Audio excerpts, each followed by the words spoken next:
Well, Skylines were built in Colombia as a transportation system. Originally, when you have this vertical city, you need some way to get product from one place to another. But what started happening along the way is, first this was kids, because it's always kids, right? Started figuring out a way to get these skyhooks that they could connect to the lines and sort of get from one place to the city and do these acrobatic feats on them.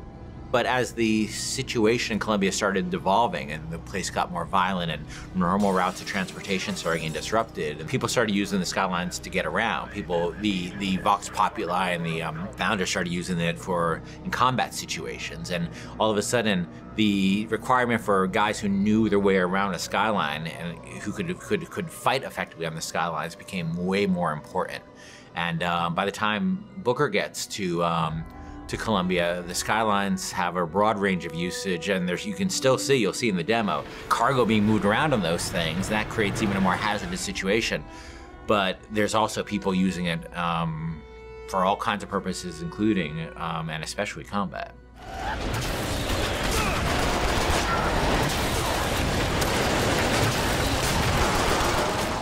One of my big frustrations in working on Bioshock 1 is we had the ocean, but it was really just a piece of art. We never really dealt with, what it was like to fight at the bottom of the ocean in any meaningful way. And in Infinite, we wanted you to be in the sky. We wanted the visuals, obviously, of that, which I think are really great. But we also wanted vertical combat. And we played around with lots of ideas for using flight and stuff like that for a while. But in the end of the day, to me, the experience of being on a plane versus the experience of being on a roller coaster is a very different experience. For me, it's always been about wooden roller coasters. I've never been as much a fan of the steel ones.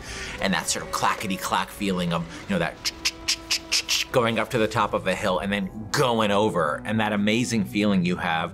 And I really want to put that in a game. I want to get that feeling in the game. And then, of course, being a video game, I want to enhance that with combat. I want to be on one of those old wooden roller coasters that's stacked upon another wooden roller coaster in this city, and jumping from one to the other with weapons, with people shooting at me. I just wanted to get that feeling. And this isn't a monorail. This isn't a people mover. This is something that is incredibly vertical. It's incredibly open-ended. And that's what Bioshock games are about. They're about giving the player a ton of tools and a ton of options and just letting them go to town.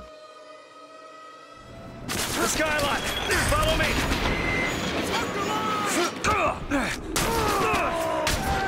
To tell you the truth, it took a long time to get it right, but I think we're really at the stage now where it feels just great. And it looks awesome, and it feels awesome. And it's one of our biggest challenges on Infinite, and I think we're really getting there.